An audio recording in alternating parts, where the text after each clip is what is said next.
Mañana me caso. Ya vacié todas tus cuentas de banco y vendí la casa. Adiós. Mi corazón se rompió en 1000 pedazos al escuchar a mi único hijo decir esto por teléfono, justo la noche antes de su boda. A su lado, la voz de mi futura nuera retumbó. Muy bien, mi amor. Así de decidido es como actúa un hombre de verdad. Resulta que para ellos, la sangre de mi sangre no valía ni un centavo. Pensaron que yo me pondría a gritar, que caería de rodillas como una mendiga a suplicarles. Creyeron que una sola llamada podía borrar los 40 años que me tomó construir esta casa. Pero solo me reí. Una risa que los silenció al instante. Si ellos supieran que esa casa era solo una trampa que yo había preparado, quizás no se habrían reído con tantas ganas. Su derrumbe comienza ahora. No aparten la vista, porque la verdad está a punto de ser revelada. Me llamo Mirela Zavala. Tengo 63 años. Jamás en mi vida he pisado las fiestas elegantes de Polanco, ni he entrado a esos clubes donde la gente cierra tratos mezclando el inglés y el francés. Soy simplemente una mujer mexicana ordinaria, una que vivió del sueldo de una biblioteca, de turnos extra y de unas manos callosas que siempre supieron guardar silencio en el momento justo. Silencio para que mi hijo no viera a su madre pobre. Silencio para que él creyera que merecía un mundo mejor que el mío. Era la noche antes de su boda. La casa estaba sumida en esa quietud profunda. Yo planchaba con esmero mi vestido azul marino. Era un vestido elegante, discreto, con un rebozo de seda que había guardado por años para una ocasión especial. Mañana, mi único hijo, Tomás, se casaría ante los ojos de Dios y de los hombres. Yo solo le pedía a la Virgen que esa mujer, mi futura nuera, Aitana, lo cuidara bien. De repente, el teléfono vibró sobre la mesa de madera. Era Tomás. Era casi medianoche. ¿Habría pasado algo? ¿Estaría enfermo? ¿Se habría arrepentido? Deslicé el dedo para contestar, esperando escuchar la voz nerviosa de un novio antes del gran día. Bueno, mijo, ¿estás bien?, pregunté, con la dulzura que siempre reservaba para él, pero la voz del otro lado era un tono seco, como la de un extraño leyendo un contrato. Mamá, no tengo mucho tiempo, así que escucha bien, dijo, cortando mi saludo. Mañana me caso. Y Aitana y yo hemos decidido empezar nuestra vida sin cargas. Acabo de usar el poder notarial que firmaste cuando estuviste enferma. He retirado todo el dinero de tu cuenta de ahorros. Todo. Y... la casa. La casa ya está vendida. Hizo una pausa. El cierre se hizo hoy. Tienes 30 días para sacar tus cosas. Ocúpate de tu vida. Adiós. El mundo se detuvo. Sentí cómo la sangre se drenaba de mi rostro. Mis piernas fallaron y tuve que dejarme caer sobre el borde de la cama.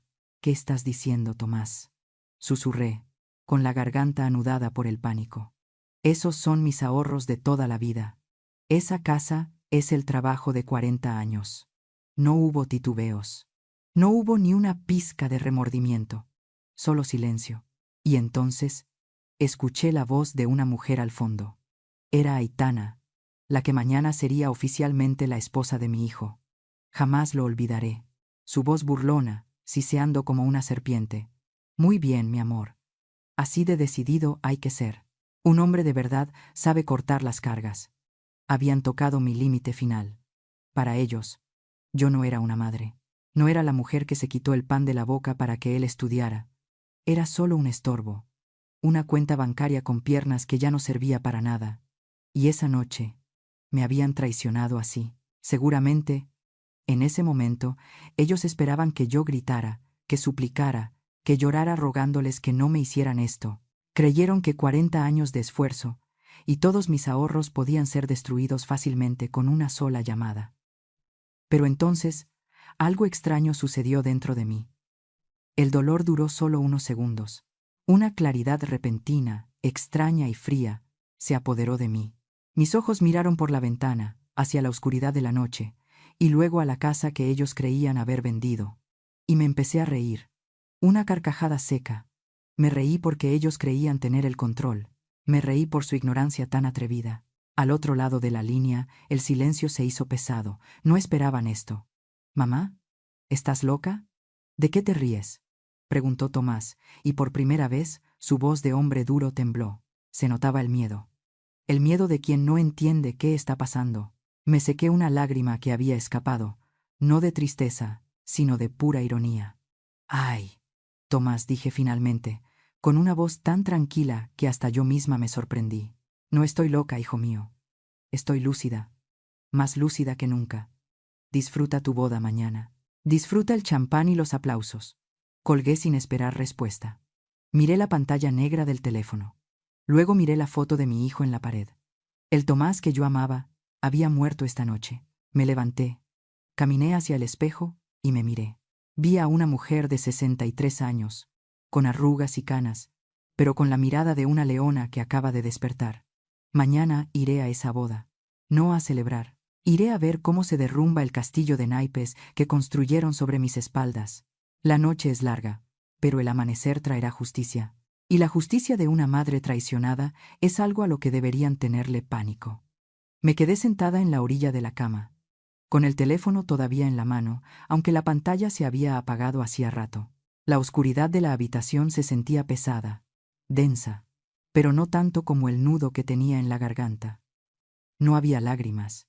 Curioso, ¿verdad? Una pensaría que en un momento así una madre se desharía en llanto, pero el dolor era tan profundo que había secado todo por dentro. No pude volver a acostarme. Me quedé ahí, inmóvil, mientras mi mente, traicionera como siempre en las madrugadas, empezó a rebobinar la película de mi vida. Trataba de encontrar el momento exacto en que perdí a mi hijo. Y entonces, la memoria me golpeó. No fue hoy. No fue ayer. Fue el día que ella cruzó el umbral de esta puerta. Hace 3 años. Tomás trajo a Aitana a casa por primera vez. Venía acompañada de su padre, don Isidro. Desde que bajaron de su coche brillante, vi cómo miraban mi barrio, arrugaban la nariz, como si el aire aquí oliera distinto al de su colonia elegante. Don Isidro caminaba con el pecho inflado, hablando fuerte sobre apellidos y linajes, aunque todos sabíamos que sus trajes caros a veces se veían un poco gastados en los puños. Esa noche cambió todo. Yo había pasado 2 días enteros en la cocina. Quería impresionarlos, demostrarles que, aunque no teníamos lujos, en esta casa sobraba el cariño. Preparé mi mole especial, una receta que mi abuela me enseñó. Puse el mantel bordado a mano, el que solo usaba en Navidad. Saqué la vajilla buena. Cuando nos sentamos a la mesa, serví los platos con una sonrisa nerviosa, esperando un cumplido. Don Isidro miró el plato humeante frente a él. No tomó el tenedor. Solo lo empujó levemente con el dedo, con un gesto de absoluto desprecio. «¿Qué es esto, doña Mirela?», preguntó, mirando la salsa oscura como si fuera lodo. «En mi familia estamos acostumbrados a cortes finos, a comida internacional. Esta comida, tan pesada, tan de pueblo, la verdad es que nos cae mal. Es comida de gente pobre, sin ofender». Sentí como si me hubieran dado una bofetada. Mi cara ardió de vergüenza. Pero lo que me mató no fue su grosería. Fue lo que hizo Tomás. Mis ojos buscaron a mi hijo. Buscaban defensa. Buscaban que él, que había crecido comiendo ese mole, golpeara la mesa y exigiera respeto para su madre. Pero Tomás no me miró. Bajó la cabeza, avergonzado. Se puso rojo. Pero no de ira contra ellos, sino de vergüenza por mí. «Papá tiene razón», dijo Aitana, con una risita burlona, tomando la mano de mi hijo. «Tomás, amor, dile a tu madre que mejor pida unas pizzas. No queremos enfermarnos antes del viaje, ¿verdad?». Y ahí llegó la estocada final. «Tomás, mi Tomás», levantó la vista y me dijo, con voz irritada: «Mamá, por favor, retira esto. Ya escuchaste a don Isidro. No les gusta esta comida. Mejor trae algo más decente o pide comida rápida. No nos hagas pasar más penas. Retira esto. No nos hagas pasar más penas». Esas palabras se clavaron en mi pecho más profundo que cualquier cuchillo. Me levanté en silencio. Mis manos temblaban tanto que los platos repiquetearon al recogerlos. Me sentí como una sirvienta en mi propia casa. Me tragué el orgullo junto con las lágrimas. Fui a la cocina y tiré el mole a la basura. 3 días de trabajo, 3 días de amor, a la basura. Esa noche, mientras ellos comían pizza en mi sala, algo murió dentro de mí, y algo más despertó. Me di cuenta de que mi hijo era débil. Un hombre de papel que se doblaba ante el primer soplo de estatus y dinero. Se había dejado deslumbrar por el falso brillo de esa familia, que se creía nobleza pero no tenía educación. Tomás quería pertenecer a su mundo tanto que estaba dispuesto a pisotearme. Me culpé durante meses. Pensé que yo había fallado. Le enseñé a ser bueno, pero olvidé enseñarle a tener carácter. Olvidé enseñarle que la dignidad no se negocia y que madre solo hay una. Le di todo. Y al darle todo, lo dejé vacío por dentro. Pero esa noche fue una advertencia. Una señal de alarma que, gracias a Dios, no ignoré del todo. Entendí que si él no me iba a proteger, yo tenía que protegerme sola. Dejé de contarle mis cosas. Dejé de hablarle de mis ahorros. Empecé a ver a Aitana no como la novia de mi hijo, sino como lo que realmente era. Una depredadora que había olido sangre. Y mi hijo no era la víctima, era el cómplice voluntario. La oscuridad de la habitación pareció aclararse. No porque amaneciera, sino porque mi determinación brillaba más fuerte que mi tristeza. Basta de lamentos, Mirela, me dije. Ya lloraste suficiente esa noche. Hoy no es noche de llorar. Me levanté. Mis pies descalzos no sentían el frío del suelo. Caminé con paso firme hacia el armario viejo de madera. Aparté los abrigos y metí la mano en el fondo, tanteando la pared falsa que mi difunto esposo había construido. Mis dedos encontraron el panel suelto. Lo retiré, y ahí estaba. Mi pequeña caja fuerte. Giré la combinación. Derecha, izquierda, derecha. Abrí la puerta de acero y saqué una carpeta de cuero desgastado. La abracé contra mi pecho por un segundo. Aquí estaba todo. Aquí estaba la verdad. Aquí estaba la trampa que ellos ni siquiera sabían que existía. Me acerqué a la ventana, donde la luz de la luna llena iluminaba los papeles. Mis ojos recorrieron las letras legales, las firmas, los sellos. Una sonrisa amarga se dibujó en mis labios, muy diferente a la sonrisa dulce que solía tener. Tomás cree que me ha quitado todo. Cree que soy una vieja indefensa que mañana estará en la calle. No sabe que esta vieja lleva 3 años preparándose para la guerra. Acaricié la carpeta. Mañana, hijo mío, vas a aprender la lección más cara de tu vida, y te la va a enseñar la mujer que te dio la vida. El sol salió esa mañana de sábado con una intensidad que lastimaba los ojos. Era el día de la boda. Cualquier madre estaría en la peluquería, nerviosa, ajustándose el tocado o llorando de emoción. Yo no. Yo me vestí con mi traje sastre color gris plomo. Me maquillé con cuidado, ocultando las ojeras de una noche sin dormir, y me puse mis perlas. No iba a la iglesia. Tenía una cita mucho más importante antes de ver a mi hijo en el altar. Llegué al despacho del licenciado Celestino a las 8 en punto. Celestino es un viejo amigo de mi difunto esposo. Un hombre de leyes que conoce los secretos de este pueblo mejor que el cura. Al verme entrar, se levantó de su silla de cuero, preocupado por mi semblante serio. «Doña Mirela», dijo él, ofreciéndome asiento. «No debería estar aquí. Hoy es el gran día de Tomás». Lo miré fijamente y puse la carpeta de cuero sobre su escritorio de caoba. «Hoy no es un día de celebración, Celestino. Es un día de juicio. Tomás me llamó anoche. Usó el poder notarial. Vendió la casa de alquiler y vació mis cuentas. Cree que también vendió mi casa, donde vivo. Me ha dejado, según él, en la calle». El abogado abrió los ojos como platos, se ajustó los lentes y tomó la carpeta con manos rápidas. Empezó a leer los documentos que yo había preparado con tanta meticulosidad durante los últimos 3 años. «Tomás cree que soy una vieja ignorante», continué, mi voz firme, sin temblar. «Cree que me paso el día tejiendo y viendo telenovelas. No sabe que cuando él trajo a esa mujer y a su padre a mi vida, yo empecé a blindar mi patrimonio». Celestino leía, y poco a poco, una sonrisa de incredulidad y admiración se dibujaba en su rostro. «Mirela, esto es brillante», murmuró. «Explíquemelo usted, licenciado. Quiero escucharlo de su boca para estar segura de que la trampa está bien cerrada». Celestino se recargó en su silla y entrelazó los dedos. «Es perfecto, Mirela. Tomás vendió la propiedad de la calle Olivo, la casa de alquiler. Seguramente encontró un comprador rápido por el precio. Pero lo que Tomás no vio, porque nunca lee las letras chiquitas, es este contrato que firmamos ante notario hace 2 semanas». «Exacto», asentí. «La casa tiene un contrato de arrendamiento vigente por 10 años, a favor del señor Mateo, mi inquilino», expliqué, sintiendo una satisfacción fría en el pecho. «Y no es un contrato cualquiera, está inscrito en el registro público. El comprador que le dio el dinero a Tomás acaba de comprar una casa que no podrá habitar ni demoler hasta dentro de una década. Y cuando ese comprador se entere de que Tomás le ocultó esa información, lo van a demandar por fraude, completó Celestino, y será una demanda penal. Vender una propiedad ocultando gravámenes es un delito grave. Pero eso no es lo mejor, dije, inclinándome hacia adelante. Hablemos de mi casa, la casa donde creció, la que él le prometió a su suegro para pagar sus deudas. Celestino soltó una carcajada breve. Esa es la joya de la corona, Mirela. Tomás cree que vendió tu casa. Seguramente ya recibió un adelanto. Pero aquí veo el documento del fideicomiso. Así es. Hace 3 años, cuando vi la ambición en los ojos de Aitana, doné la nuda propiedad de mi casa a la Fundación de Caridad de la Iglesia de San Judas. Yo me reservé únicamente el usufructo vitalicio.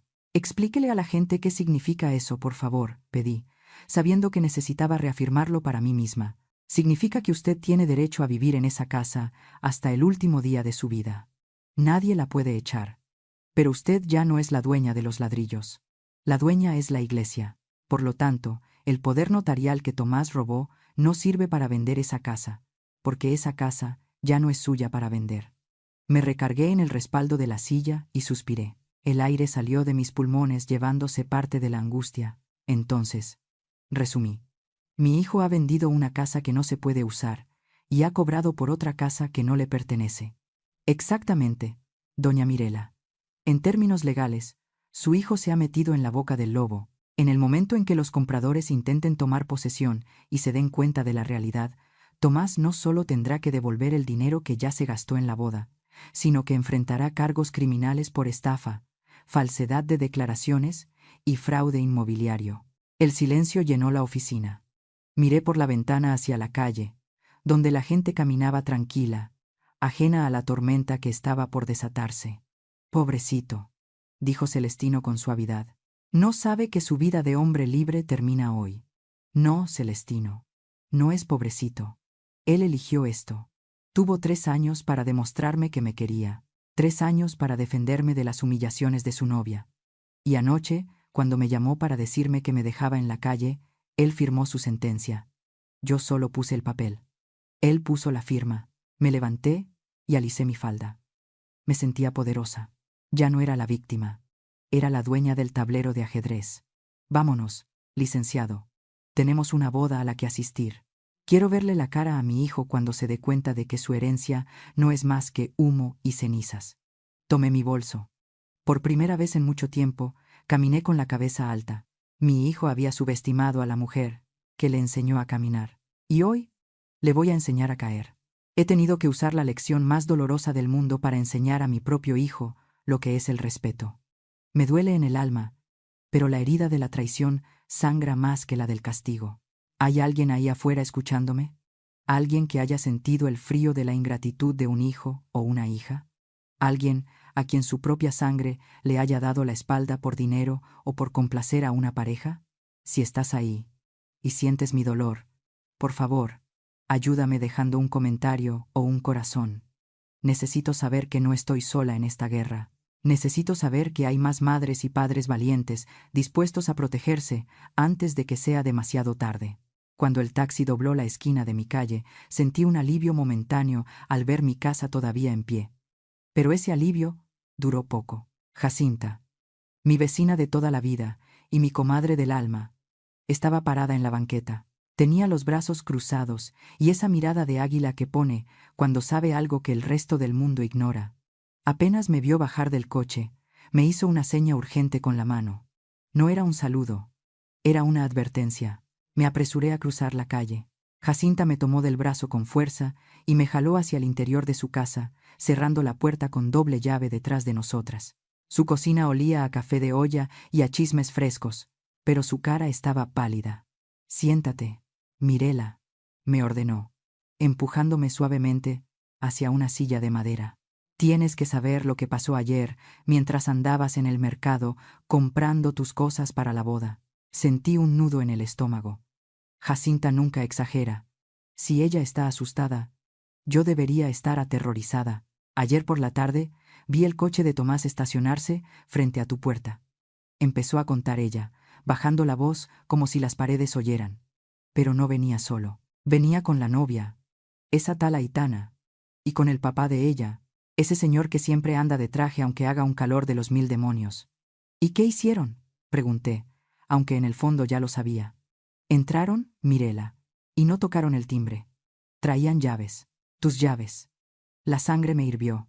Mi hijo les había dado acceso a mi santuario. Me acerqué a la barda para regar mis macetas, continuó Jacinta, apretándome la mano. Se oían ruidos fuertes, cajones abriéndose, cosas cayendo al suelo. Estaban buscando algo con desesperación. Parecían ladrones en su propia casa. Pero lo peor no fue eso. ¿Qué fue?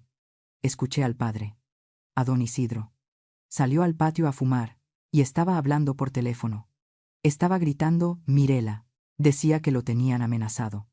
Decía, no se preocupen, mañana cae el dinero. Después de la boda líquido todo. Pero no me manden a los cobradores todavía. Ahí estaba. La pieza que faltaba en este rompecabezas de traición. No era solo que Tomás quisiera una vida mejor. Era que su suegro debía dinero. Mucho dinero. Y probablemente a gente muy peligrosa.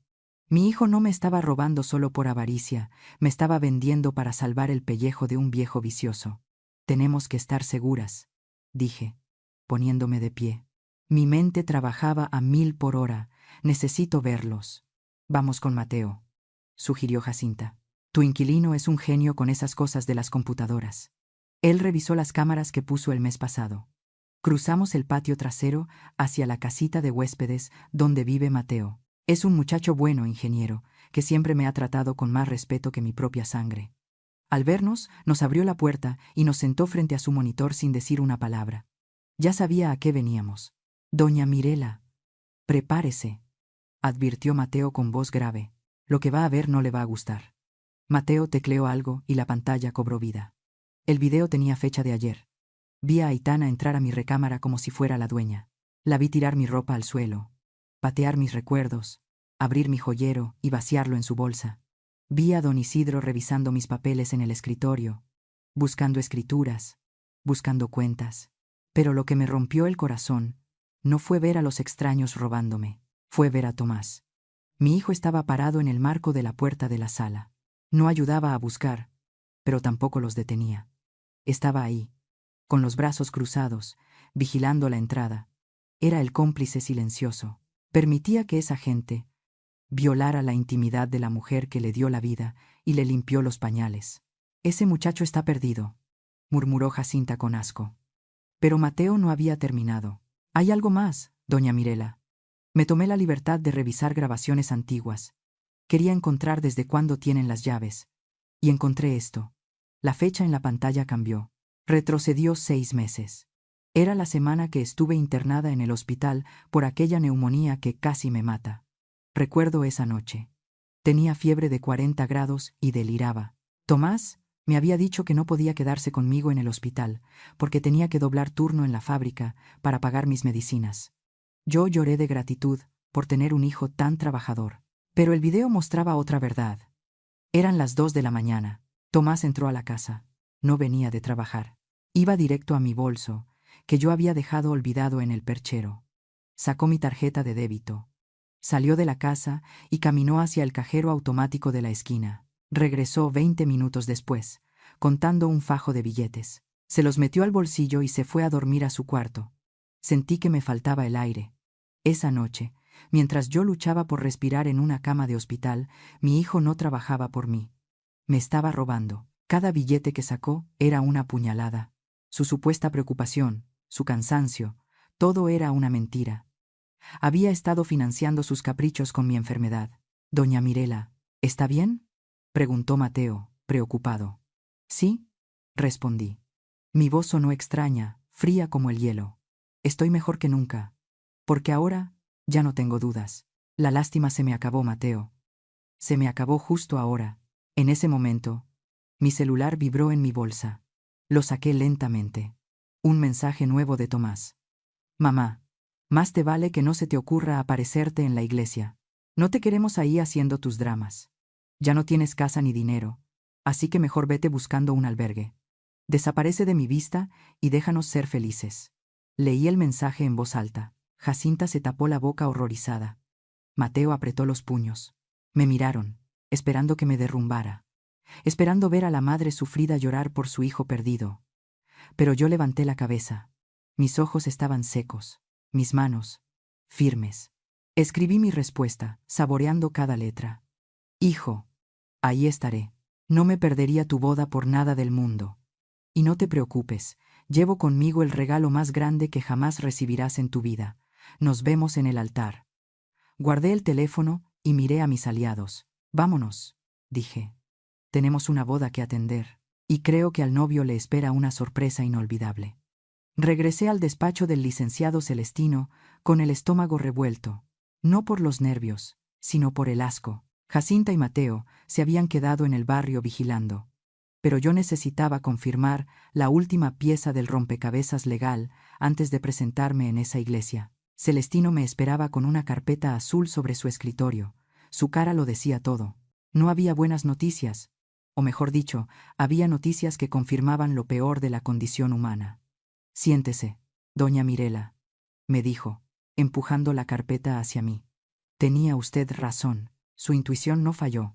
Aquí está la verdadera historia de la familia noble con la que su hijo cree que se está emparentando. Abrí el expediente.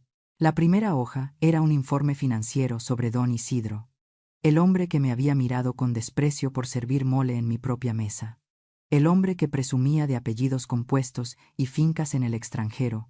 Resulta que don Isidro no tiene fincas, ni empresas, ni linaje. Lo único que tiene son deudas.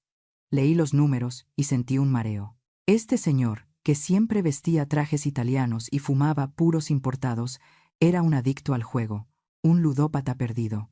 Frecuentaba casinos clandestinos en el norte de la ciudad y había pedido dinero prestado a gente muy peligrosa, prestamistas de esos que no te mandan cartas de cobro, sino que te mandan matones a romperte las piernas. Mire la cifra. Mírela, señaló Celestino, con su dedo índice sobre el papel. Miré el monto total de la deuda vencida. Se me heló la sangre. La cantidad era casi idéntica a la suma de mis ahorros de toda la vida, más el precio de venta de la casa de alquiler. No fue coincidencia. Tomás no me robó para construir un futuro con su esposa. Tomás me robó para salvarle el pellejo a su suegro. Mi hijo, en su infinita estupidez y ceguera, se había convertido en el cajero automático de una familia de estafadores. Seguramente don Isidro lo envolvió con cuentos de honor y lealtad, haciéndole creer que ayudar a la familia era obligación de un hombre. Pobre diablo, murmuré, sintiendo una mezcla de rabia y lástima por mi propio hijo. Se cree un salvador, y solo es un peón. Pero la basura no terminaba ahí. Pasé la página y encontré los detalles de la venta de la casa de la calle Olivo, esa venta rápida y sucia que hicieron ayer. ¿Recuerda al agente inmobiliario que llevó a cabo la operación?, preguntó Celestino, con esa media sonrisa de quien ya ha visto todo en esta vida. Un tal licenciado Rivas. Sí. Tomás me dijo que era un experto en bienes raíces de confianza. Pues resulta que el experto de confianza se apellida Rivas, pero su segundo apellido es el mismo que el de Aitana. Es su primo lejano. Me recargué en la silla, sintiendo cómo la indignación me quemaba las entrañas. Todo había quedado en familia. El primo vendió la casa, cobró una comisión inflada y se aseguraron de que todo se hiciera en tiempo récord, sin preguntas incómodas. Fue una operación quirúrgica, una emboscada planeada en las cenas familiares donde yo no era invitada. Y aquí está el golpe final, dijo Celestino, mostrándome el último documento. Es el rastreo de la transferencia bancaria.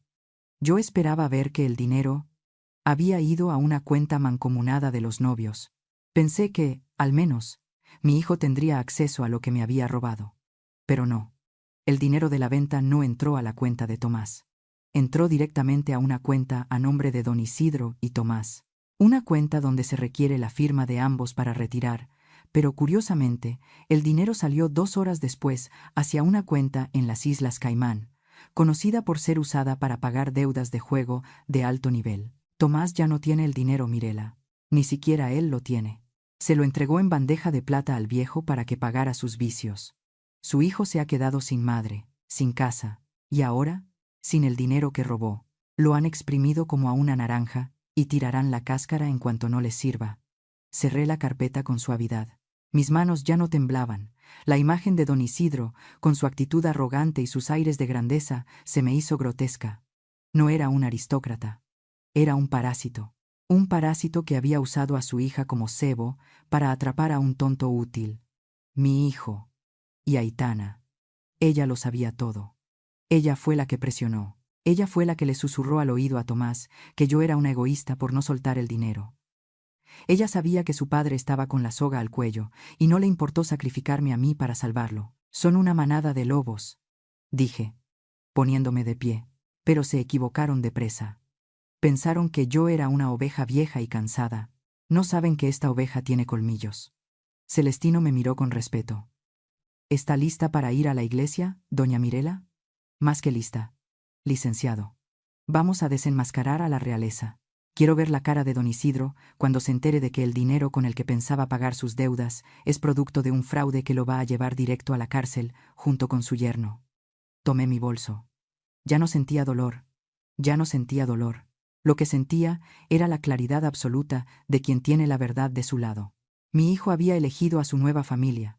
Pues bien, ahora se hundiría con ella. Salí del despacho hacia el sol de la mañana. La boda estaba por comenzar. Y yo, la madre despreciada, la suegra pobre, la mujer invisible, estaba a punto de convertirme en la protagonista de su peor pesadilla. Celestino dejó la carpeta sobre el escritorio y se quitó los lentes con un gesto de cansancio. Se frotó el puente de la nariz y me miró fijamente a los ojos. Había una pregunta que flotaba en el aire, una que él necesitaba hacerme para cerrar el círculo legal, pero que sabía que me dolería responder. Doña Mirela, dijo, con voz suave, entiendo la trampa de la casa y las deudas del suegro, pero hay algo que no me cuadra. Usted es una mujer inteligente. Una mujer que lee hasta la letra chiquita de los recibos de la luz. ¿Cómo logró Tomás que usted firmara ese poder notarial tan amplio? Para vender una casa y vaciar cuentas se necesita una firma muy específica. Usted nunca habría firmado eso estando en sus 5 sentidos. Sentí un nudo en la garganta. Esa era la herida que más sangraba. No era el dinero, era el momento. Cerré los ojos y de golpe regresé a esa habitación de hospital hace 6 meses. El olor a alcohol y desinfectante me golpeó la memoria. Recordé el frío de las sábanas y el calor insoportable de mi cuerpo. Tenía neumonía. Los doctores le habían dicho a Tomás que mis pulmones estaban llenos de líquido y que, a mi edad, las cosas se podían complicar muy rápido. Yo estaba delirando por la fiebre. Apenas sabía si era de día o de noche. Y ahí aparecieron ellos. Tomás entró a la habitación con los ojos rojos. Yo, en mi ingenuidad de madre, pensé que había estado llorando por mí.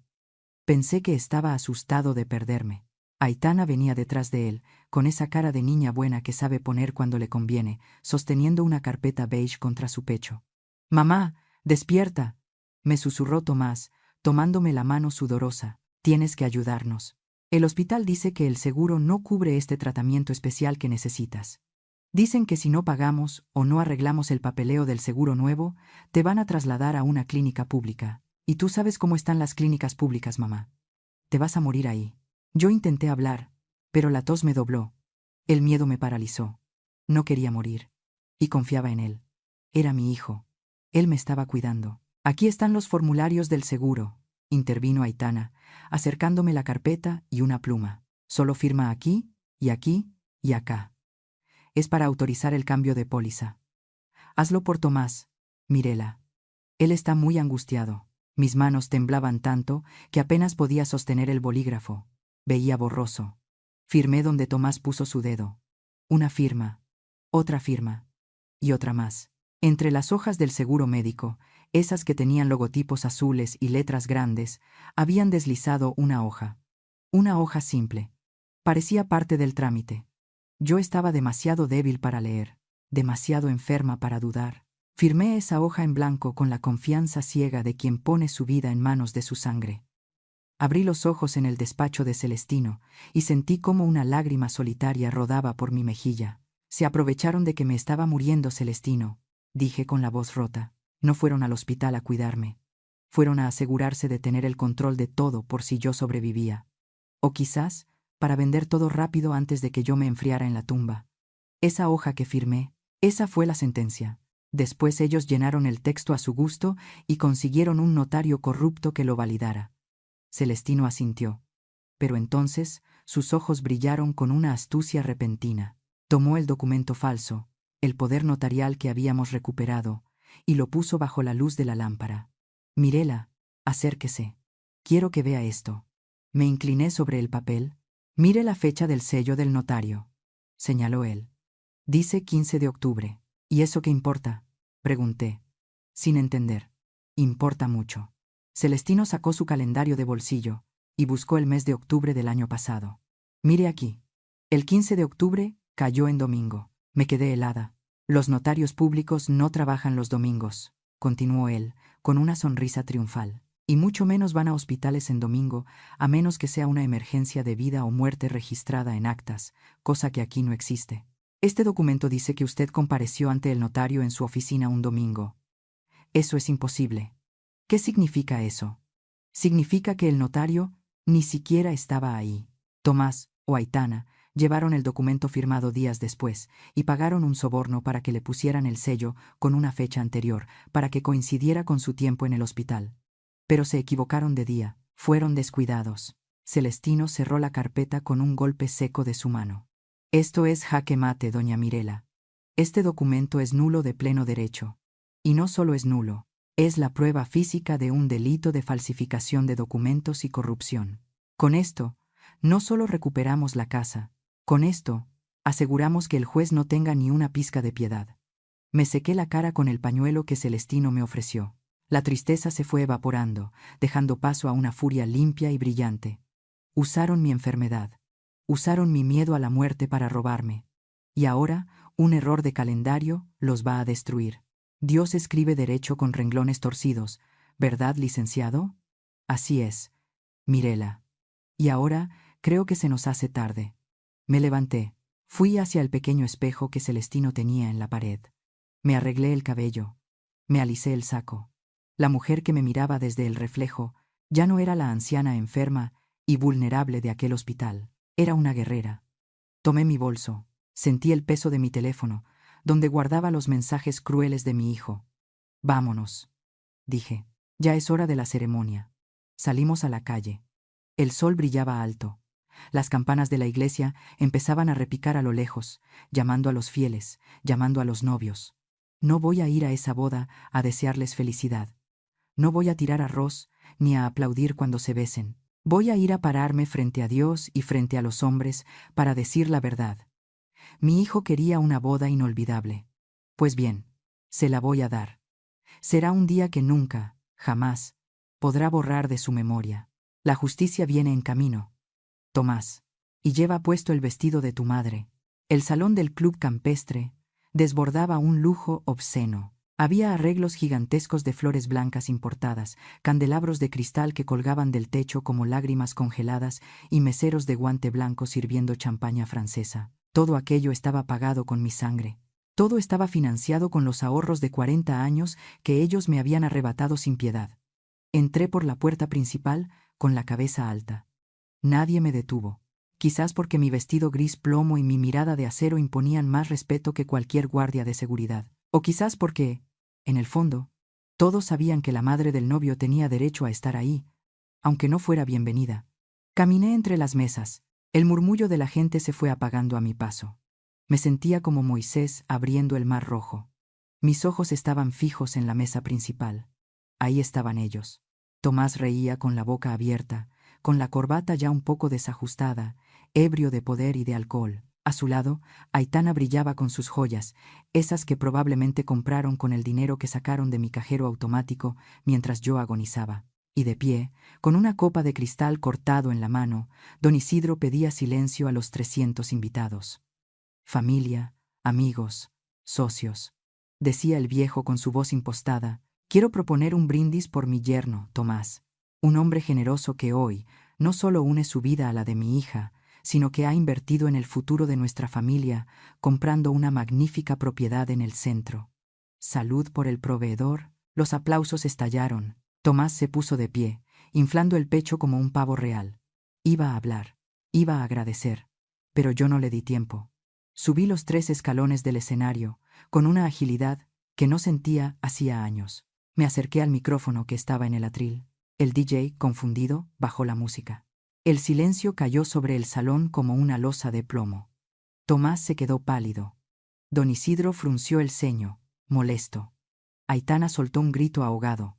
«Brindemos», dije. Mi voz salió amplificada por las bocinas, clara y potente.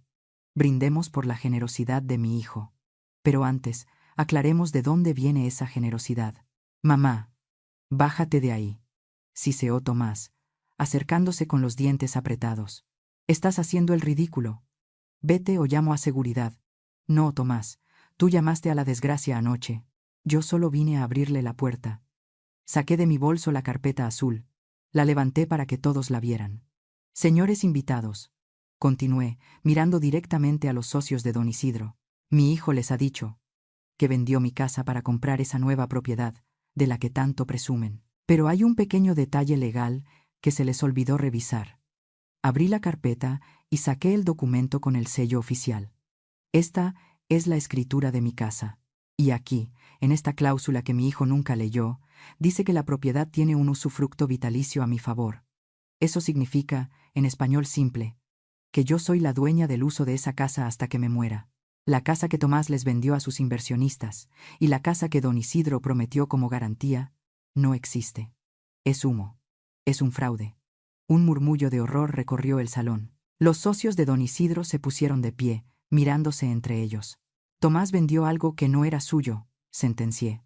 «Y los compradores, a quienes yo misma alerté esta mañana, están afuera en este momento con la policía, esperando para hablar con el novio sobre un delito de estafa mayor».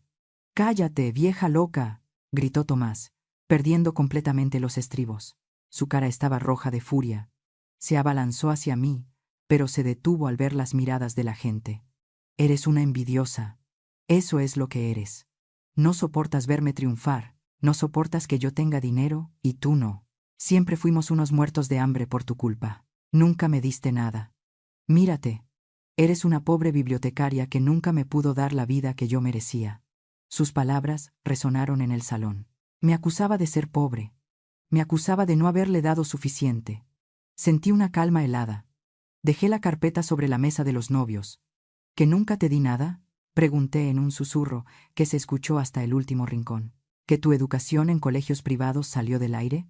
¿Que tus trajes y tus caprichos se pagaron solos?». Mis manos fueron a mi cintura. Con movimientos lentos, desabotoné el costado de mi blusa de seda y levanté la tela. Ahí estaba. La cicatriz. Una línea gruesa, fea y arrugada que cruzaba mi costado derecho. La marca indeleble de mi sacrificio. «Mírala bien, Tomás», dije con la voz quebrada por primera vez. «Mírala. Tú tienes 34 años. Esta cicatriz tiene 30. Cuando tenías 4 años y entraste a ese colegio de ricos donde querías estar, yo no trabajaba turnos dobles en la biblioteca como te dije. No me alcanzaba. El salón estaba tan silencioso que se podía escuchar el zumbido del aire acondicionado. Fui a una clínica clandestina en la frontera», continué, mis ojos clavados en los de él. «Vendí mi riñón, Tomás. Vendí una parte de mi cuerpo, de mi carne, para pagar tu matrícula, para que no te sintieras menos que nadie, para que tuvieras ese futuro brillante del que tanto presumes». Me bajé la blusa despacio. «Llevo 30 años viviendo con un solo riñón, sintiendo el dolor cada invierno, ocultando esta vergüenza para que tú no cargaras con la culpa. Y hoy, usas esa educación que pagué con mis entrañas para robarme. Usas la vida que te regalé 2 veces para dejarme en la calle». Tomás retrocedió un paso, como si lo hubiera golpeado físicamente. Se dejó caer en su silla, con la boca abierta, incapaz de articular palabra. La gente lo miraba con una mezcla de horror y repulsión absoluta. Aitana se cubrió la boca con las manos. Don Isidro miraba hacia la salida, buscando cómo escapar. «Yo te di mis órganos, hijo mío. Y tú me quitaste hasta el techo. Espero que valga la pena». El sonido de las sirenas de patrulla empezó a escucharse a lo lejos, acercándose cada vez más. Mi corazón, en ese momento, ya no dolía. Se había convertido en piedra. Si ustedes todavía están escuchando esto y pueden sentir el dolor de esta cicatriz en su propia piel, por favor, ayúdenme comentando el número 1 aquí abajo. Necesito saber que todavía hay gente con alma que me acompaña en este camino hacia la justicia. Su presencia es la única fuerza que me queda para contarles el final. Cuando las esposas frías de la policía toquen las manos de mi único hijo. Las luces rojas y azules de las patrullas rebotaban en las paredes blancas del salón, convirtiendo la elegancia de la boda en una escena de crimen barata. No entraron pidiendo permiso, eran agentes de la fiscalía, hombres serios con chalecos tácticos que contrastaban violentamente con los trajes de etiqueta de los invitados. Al frente del operativo venía el licenciado Rivas, el supuesto primo y agente inmobiliario. Pero no venía como invitado. Venía esposado, escoltado por 2 oficiales. Su cara estaba bañada en sudor y miedo. Apenas cruzó la puerta, señaló con un dedo tembloroso hacia la mesa principal. «¡Ahí están!», gritó Rivas, con la voz aguda del pánico. «Ellos son los autores intelectuales. Yo solo seguí órdenes. El novio y el suegro planearon todo el fraude». El caos se desató en segundos. 2 agentes se abalanzaron sobre Tomás. Mi hijo, que minutos antes se sentía el rey del mundo, ahora parecía un niño asustado. Soltó la copa de champán, que se hizo añicos en el suelo, y levantó las manos por instinto. «¡No me toquen! ¡Soy el novio!», chillaba Tomás mientras le doblaban los brazos tras la espalda. «Esto es un error. Mamá, diles algo». Pero yo no me moví, me quedé parada junto al atril, observando cómo la justicia divina actuaba a través de las manos de la ley. A su lado, la máscara de aristócrata de don Isidro se derrumbó. El hombre que presumía de honorabilidad intentó empujar a un mesero para correr hacia la salida de emergencia. Un oficial lo interceptó de un jalón, tirándolo de rodillas al piso. «¡Suélteme!», aulló el viejo cobarde. «Yo no firmé nada. Fue él, fue ese imbécil de mi yerno. Él robó el dinero de su madre. Yo soy una víctima». Ver a don Isidro traicionando a Tomás tan rápido fue repugnante, pero predecible. Sin embargo, el golpe más cruel todavía estaba por llegar. Aitana, aprovechando la confusión, había recogido la cola de su vestido de novia y trataba de escabullirse hacia la cocina. Iba rápida, como una rata abandonando el barco que ella misma había hundido. «¡Detengan a la mujer!», gritó el licenciado Rivas desde la entrada, desesperado por conseguir un trato con la fiscalía. «Ella es la que tiene las joyas. Ella tiene los relojes que compraron con el dinero robado». Aitana se congeló. Un oficial mujer le cerró el paso. «No», gritó Aitana, girándose con los ojos llenos de odio. «Yo no tengo nada que ver con estos perdedores. Tomás me engañó. Me dijo que tenía dinero». Rivas soltó una carcajada histérica que heló la sangre de todos los presentes. «¿Que te engañó?», Rivas negó con la cabeza, mirando a Aitana con una mezcla de deseo y rencor. «No seas mentirosa, mi amor. Dile a Tomás la verdad. Dile por qué teníamos tanta prisa en casarte». Tomás, con las esposas ya puestas, dejó de forcejear. Miró a Rivas y luego a Aitana. «¿De qué está hablando?», preguntó mi hijo, con un hilo de voz. «Dile, Aitana», insistió Rivas. «Dile que el bebé que estás esperando no es de ese idiota. Es mío. Es nuestro seguro de vida para cuando nos largáramos con el dinero de la vieja». El silencio que siguió a esa revelación fue absoluto. Tomás miró el vientre de su prometida, ese vientre que él había acariciado, ese hijo por el que me había robado, por el que había vendido su alma. Todo era mentira. No había nieto, no había linaje. Solo había otro engaño más, el más cruel de todos. Aitana ni siquiera lo miró. Bajó la cabeza, maldiciendo por lo bajo, confirmando con su silencio la traición. En ese momento, vi cómo el espíritu de mi hijo se rompía. Sus piernas fallaron y los policías tuvieron que sostenerlo para que no cayera al suelo. No lloraba por la cárcel, lloraba porque acababa de darse cuenta de que había destruido a la única persona que lo amaba de verdad, su madre, por una mujer que se acostaba con su propio primo. Los oficiales comenzaron a arrastrarlos hacia la salida. Al pasar junto a mí, Tomás se resistió. Clavó los talones en el piso y me miró. Sus ojos estaban desorbitados, llenos de mocos y lágrimas, una imagen patética del hombre que alguna vez fue. «¡Mamá!», gritó, y esta vez no había arrogancia, había terror. «Mamá, por favor, diles que es un malentendido. Soy tu hijo, soy tu Tomás. Perdóname, mamá, no dejes que me lleven». Se tiró al suelo, tratando de alcanzar el dobladillo de mi vestido, con sus manos esposadas. Mamá, ayúdame. Te lo suplico. Todo el salón me miraba. Esperaban que la madre abnegada saliera a flote. Esperaban que yo me interpusiera, que retirara los cargos, que lo abrazara y le dijera que todo iba a estar bien. Miré a Tomás a los ojos. Vi al niño que cargué en mi vientre. Vi al niño por el que vendí mi riñón. Pero también vi al hombre que anoche se rió mientras me dejaba sin techo. Di un paso atrás, alejando mi vestido de su alcance. Señor oficial, dije con voz calmada y fría, lléveselo. Mamá, aulló él. No me llames así, respondí, mirándolo desde arriba con una distancia infinita. La madre que tú conocías murió anoche cuando tú la mataste con tu avaricia. El hijo que yo parí murió en ese mismo instante.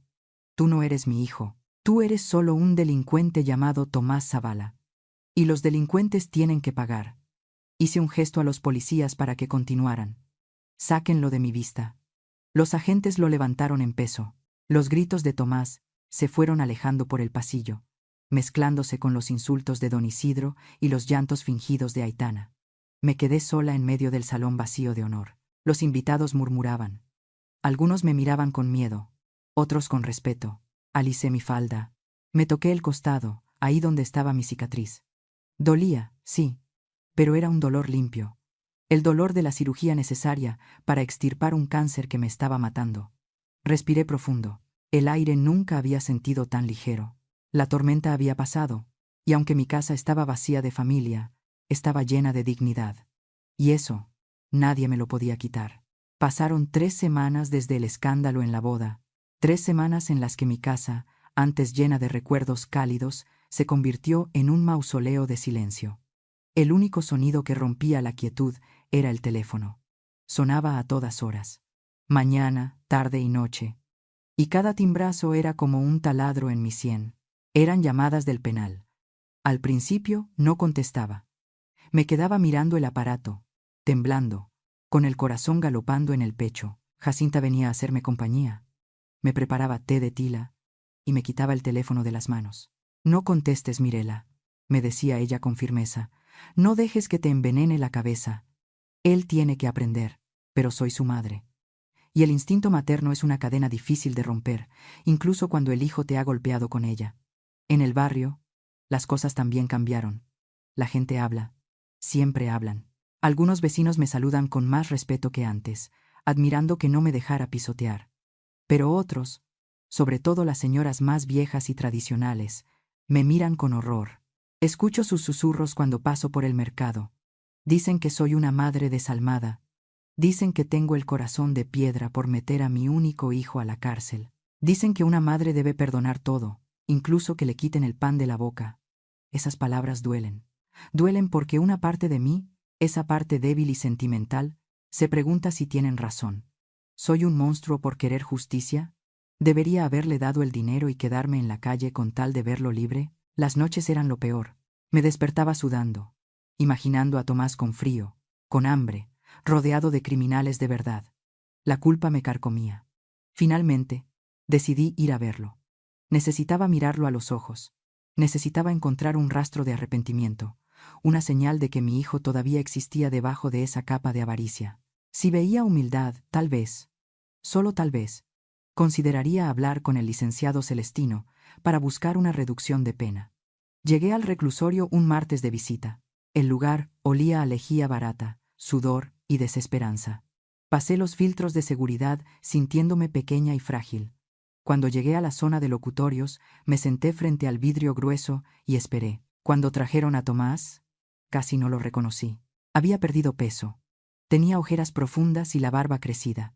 Ya no llevaba el traje de novio, sino el uniforme beige de los internos. Al verme, sus ojos se iluminaron. Pero no fue una luz de cariño. Fue la luz de quien ve una salvavidas en medio del mar. Se sentó rápido y agarró el teléfono sucio de la pared. Yo hice lo mismo, con las manos temblorosas. «Mamá», dijo, pegando la cara al vidrio. «Gracias a Dios viniste. Sabía que no me ibas a abandonar. Sabía que se te iba a pasar el enojo». Su voz sonaba desesperada, rápida. Yo esperaba un «¿Cómo estás?». Esperaba un «Perdóname». Esperaba que me preguntara por mi salud, por mi riñón, por el dolor que me había causado revelar mi secreto más íntimo frente a cientos de personas. Esperaba que me dijera que sentía haber destruido nuestra familia. Me quedé callada, esperando, dándole la oportunidad de ser humano. Pero la siguiente frase que salió de su boca mató cualquier esperanza que me quedaba. Mamá, tienes que sacarme de aquí ya. El abogado de oficio es un inútil. Necesito que contrates al licenciado Gómez. Dicen que es el mejor sacando gente. Y dime, ¿dónde pusiste el dinero de la venta de la casa de alquiler? Porque los policías congelaron las cuentas de don Isidro. Pero seguro tú recuperaste algo antes, ¿verdad? Necesito ese dinero para pagar la fianza y mover influencias aquí adentro. Sentí como si me hubieran vaciado una cubeta de agua helada en el alma. Ahí estaba. No había dolor por mi sufrimiento. No había culpa por haberme robado. No le importaba mi cicatriz, ni mi sacrificio, ni mi vejez. Lo único que le importaba era el dinero. Seguía pensando que el dinero era la solución a todo. Seguía viéndome no como su madre, sino como su banco personal. Ni siquiera me preguntó cómo me sentía. Me quedé mirándolo, y por primera vez en mi vida, vi a Tomás tal cual era. No era un niño confundido, no era una víctima de las circunstancias, era un hombre egoísta, narcisista y profundamente roto. Pero roto de una forma que yo no podía arreglar. Si lo sacaba de ahí, si pagaba su fianza, nunca aprendería. Si lo salvaba ahora, lo condenaba para siempre a ser un parásito. «Mamá, ¿me estás escuchando?», insistió él, golpeando el vidrio con impaciencia. «¿Trajiste la chequera?». Respiré hondo. El aire del penal me pareció de repente más limpio que el de mi propia culpa. «No, Tomás», dije con voz firme. «No traje la chequera. Y no voy a contratar a ningún abogado caro». La cara de Tomás se transformó. La esperanza se convirtió en furia en un segundo. «¿Qué? Entonces, ¿a qué viniste? ¿A burlarte?». «Vine a despedirme, hijo. Vine a ver si quedaba algo de mi Tomás. Pero ya vi que no». Me puse de pie. Las piernas ya no me temblaban. «Mamá, no te atrevas a irte. Mamá, soy tu hijo. Me debes esto», gritó, su rostro desfigurado por la rabia. «No te debo nada, Tomás. Te di la vida, te di educación, te di mi cuerpo. La deuda está saldada. Ahora te toca pagar la tuya con la sociedad». Colgué el teléfono. Me di la media vuelta y caminé hacia la salida. Escuchaba sus gritos ahogados a través del vidrio, insultándome, exigiéndome, maldiciéndome, pero ya no me dolían. Eran los gritos de un extraño. Al salir a la calle, el sol me golpeó en la cara. Jacinta me estaba esperando en la banqueta, con cara de preocupación. Me miró, buscando señales de debilidad, esperando tener que consolarme. Pero yo le sonreí. Fue una sonrisa triste, sí, pero llena de paz. «¿Cómo te fue, comadre?», preguntó ella con cautela. «Bien, Jacinta. Muy bien». «¿Lo vas a sacar?». «No», respondí, tomando su brazo para caminar juntas hacia la parada del autobús. A veces, comadre, amar a alguien significa dejar que se estrelle. Hoy no perdí a un hijo. Hoy me recuperé a mí misma. Y por primera vez en semanas sentí que podía respirar sin dolor. La cárcel de Tomás tenía barrotes de hierro. La mía había sido de culpa. Y yo acababa de abrir la puerta de mi celda. Dicen que Dios no castiga ni con palo ni con piedra. Y dicen también que el tiempo es el juez más sabio, el único que pone a cada quien en su lugar sin necesidad de abogados ni de gritos. En las semanas que siguieron a mi visita al penal, fui testigo silenciosa de cómo la justicia divina se encargaba de demoler lo que quedaba de la falsa aristocracia de los Zavala. Sin mi dinero para tapar los agujeros negros de sus deudas, el destino de don Isidro se precipitó como una avalancha. Primero llegaron los cobradores. Esos hombres, de los que Jacinta había escuchado hablar, no eran banqueros amables. Eran prestamistas, de los bajos fondos. Se llevaron todo. Los coches de lujo arrendados desaparecieron en una tarde. Los muebles finos, las pinturas que adornaban su casa alquilada en las lomas. Todo fue embargado o vendido por centavos para calmar la ira de la mafia, pero no fue suficiente. Una semana después, la policía tocó a su puerta, pero esta vez no fue por deudas de juego, fue por algo mucho más grave. La fiscalía, al investigar el fraude de mi casa, descubrió que la falsificación de mi firma no era un caso aislado. Don Isidro operaba una red de documentos apócrifos. Llevaba años falsificando escrituras, testamentos y títulos de propiedad para despojar a gente vulnerable. La imagen fue portada en los periódicos locales. El gran don Isidro, el hombre que me miraba por encima del hombro por comer mole, salía esposado, sin saco, con la camisa desabotonada y la cara hinchada por los golpes que, según dicen, le dieron sus acreedores, antes de que llegara la patrulla.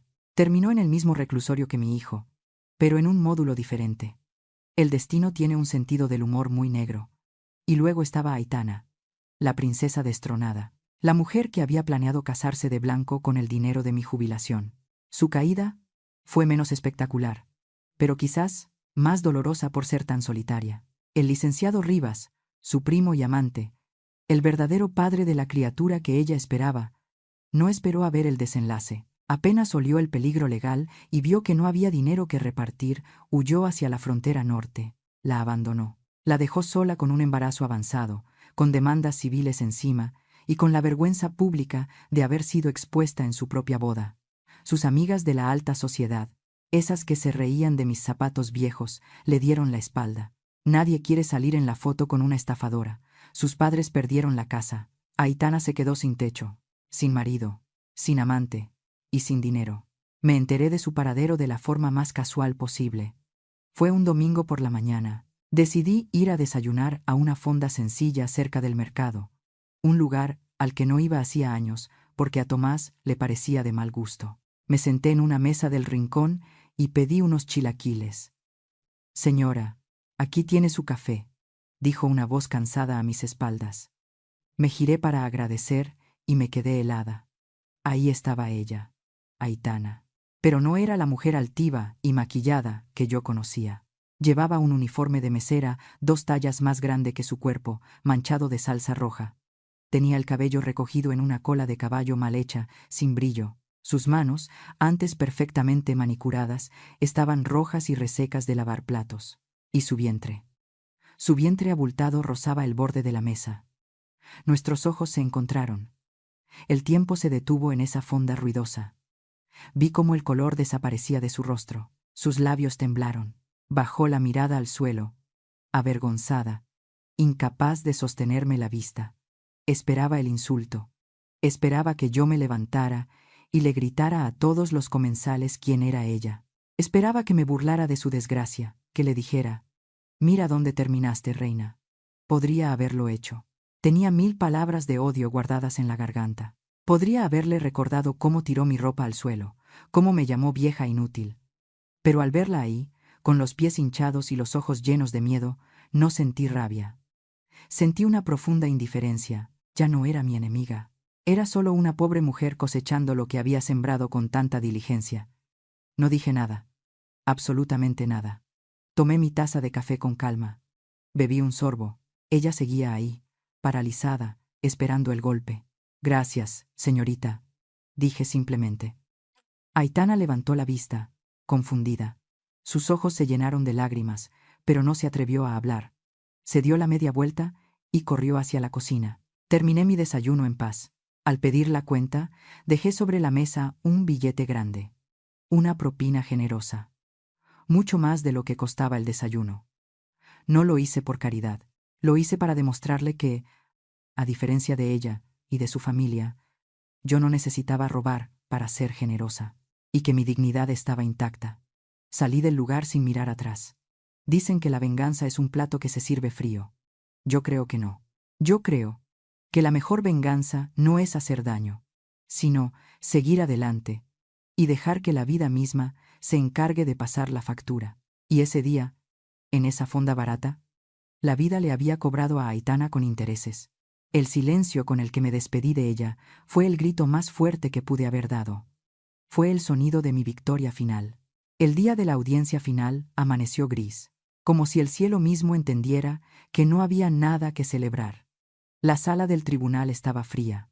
Olía a madera vieja, a lustramuebles y a miedo contenido. Yo estaba sentada en la primera fila, detrás del fiscal, con las manos entrelazadas sobre mi regazo para disimular que me temblaban los dedos. A mi lado, el licenciado Celestino permanecía estoico, como una estatua de mármol que me brindaba el soporte que mis propias piernas me negaban. Cuando trajeron a Tomás, el aire se volvió pesado. Ya no quedaba nada del muchacho arrogante que había exigido mi casa por teléfono. El hombre que se sentó en el banquillo de los acusados era una sombra. Tenía la cabeza afeitada, el uniforme beige desgastado y los hombros hundidos bajo el peso de una realidad que finalmente lo había aplastado. No se atrevió a mirarme. Mantenía la vista clavada en sus manos esposadas, quizás buscando en ellas alguna respuesta a cómo había llegado hasta ahí. El juez, un hombre mayor con mirada severa detrás de unos anteojos gruesos, revisó los papeles frente a él con una lentitud exasperante. Cada segundo era una tortura. Finalmente, se aclaró la garganta y habló. Tomás Zavala, dijo el juez, con voz grave, se le ha encontrado culpable de los delitos de fraude genérico, falsificación de documentos oficiales y abuso de confianza. Pero lo que hace este caso particularmente repudiable no es el monto de lo robado, sino a quién se lo robó. La ley contempla agravantes cuando la víctima es un adulto mayor y ascendiente directo del agresor. Usted no solo violó la ley, usted violó el sagrado deber de gratitud hacia quien le dio la vida. Tomás se encogió en su asiento. Por lo tanto, continuó el juez, este tribunal lo condena a una pena privativa de libertad de 5 años, sin derecho a fianza ni libertad condicional anticipada. 5 años. La cifra resonó en mi cabeza. 5 años sin ver el sol, sin comer comida casera, sin libertad. Mi corazón de madre quiso gritar, quiso pedir piedad, pero mi conciencia me mantuvo callada. El juez me miró. Señora Mirela, como víctima, tiene derecho a dirigir unas palabras a la corte antes de que cerremos la sesión. ¿Desea decir algo? Me puse de pie. Mis rodillas protestaron, pero mi espíritu estaba firme. Caminé hasta la barandilla de madera que me separaba de mi hijo. Por primera vez, él levantó la cara. Sus ojos estaban llenos de lágrimas y miedo. Esperaba que yo pidiera clemencia. Esperaba que usara ese momento para abogar por él. Su señoría, dije, y mi voz salió clara, sin quebrarse. No vengo a pedir que le reduzca la sentencia. Mi hijo cometió un delito y debe pagarlo. Pero sí tengo una petición especial. El juez asintió, intrigado. Pido que, durante su tiempo en prisión, se le asigne a los talleres de trabajo forzado, que lave pisos, que cocine, que trabaje en la carpintería, que sus manos, esas manos que usó para robar lo que no era suyo, aprendan por primera vez en su vida lo que cuesta ganar un peso honrado. Yo fallé al dárselo todo fácil. No deje que el sistema falle también, permitiéndole estar ocioso, que el sudor le enseñe lo que yo no pude. Tomás abrió la boca, sorprendido, dolido. Y sobre la reparación del daño, continué, sacando un cheque que Celestino me había preparado. Se recuperó una parte del dinero al embargar los bienes de la familia de su exesposa y sus cómplices. La ley dice que ese dinero es mío, pero yo no lo quiero. Ese dinero está manchado de traición. Me giré hacia la zona del público, donde estaba sentada la familia que había comprado la casa falsa, las verdaderas víctimas colaterales de la estafa de mi hijo. Quiero que ese dinero se entregue íntegramente a la familia Martínez, a quienes mi hijo engañó. Ellos perdieron sus ahorros confiando en él. Yo tengo mi pensión y mi dignidad. Ellos necesitan recuperar su paz. El juez golpeó la mesa con su mazo, aceptando mi petición. Hubo un murmullo de admiración en la sala, pero yo no escuchaba nada más que el latido acelerado de mi propio corazón. Antes de que los guardias se llevaran a Tomás, Celestino se acercó al estrado con un último documento. Un momento, por favor, dijo el abogado. Hay una última cosa que el señor Zavala debe saber. Celestino abrió una carpeta de piel negra.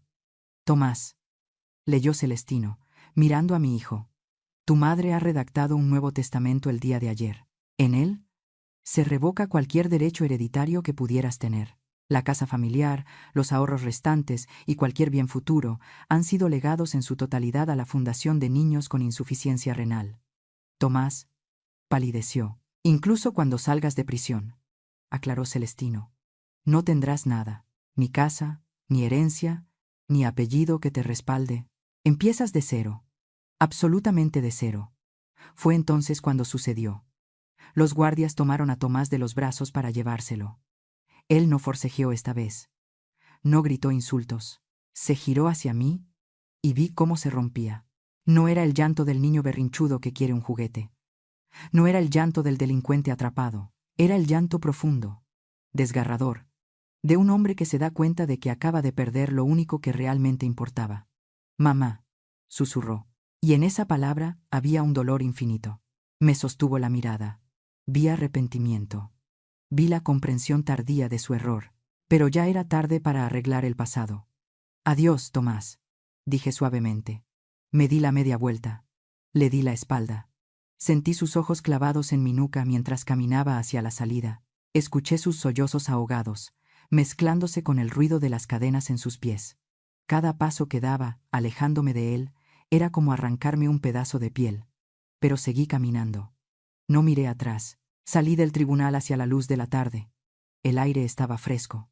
Me dolía el cuerpo, me dolía el alma, pero por primera vez en años, sentí que los cimientos de mi vida volvían a estar firmes. Había hecho lo más difícil que una madre puede hacer. Había amado a mi hijo lo suficiente como para dejarlo caer, para que, tal vez, solo tal vez, pudiera aprender a levantarse siendo un hombre de bien.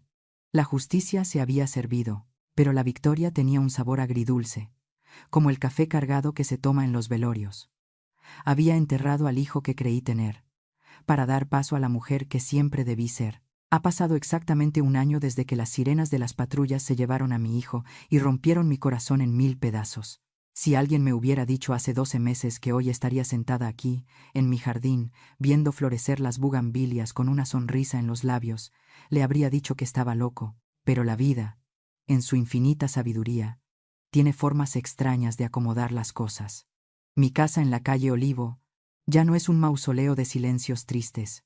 Ya no huele a soledad ni a naftalina. Ahora es un faro de luz en el barrio. Convertí la sala, esa misma sala donde Aitana tiró mi ropa al suelo con desprecio, en el centro de apoyo Mirela. No es una oficina elegante, pero es cálida. Cada martes y jueves, con la inestimable ayuda del licenciado Celestino y de mi comadre Jacinta, abrimos las puertas a personas mayores que necesitan ayuda. Llegan viejitos, con manos temblorosas y ojos asustados. Llegan con papeles que no entienden, presionados por hijos ingratos que quieren la herencia antes de tiempo, o por nietos que les piden avalar préstamos impagables. Yo los recibo. Les sirvo una taza de café caliente. Los escucho. Y les digo lo que nadie me dijo a mí a tiempo. Les digo que no están solos. Les enseño que su firma es su poder y que no deben regalarla por miedo a la soledad.